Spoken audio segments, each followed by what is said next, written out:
Gua tunjukin, iPhone 16 siap dirilis. Bisa juga pemerintah. Apple bisa dipaksa untuk berinvestasi 1 miliar US dollar dan membangun pabrik di Indonesia. Nah, Indonesia ini pasar yang sangat besar dan kita tentu juga ingin maju.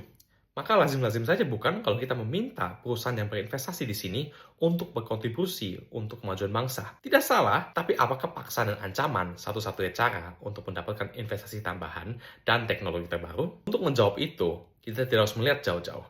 Indonesia akhirnya mendapatkan pabrik Apple dengan paksaan dan ancaman, sedangkan Vietnam mendapatkan pabrik yang sama melalui pemberian insentif dan pembuatan iklim bisnis yang baik. Kurang lebih ceritanya juga sama di Malaysia dan Thailand, di mana perusahaan-perusahaan asing biasanya memilih negara mereka untuk berinvestasi, membangun pabrik, membangun perkantoran, dan lain sebagainya daripada negara kita.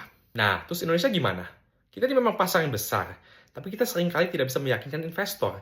Maka itu, kita hanya menjadi itu, sebuah pasar besar yang membeli barang bikinan luar negeri. Tapi kita kan negara besar, sedangkan mereka negara kecil. Masa kita harus tunduk ke kemauan investor seperti mereka? Banyak sekali yang masih beranggapan seperti itu. Tapi kita coba lihat negara Cina 50 tahun yang lalu.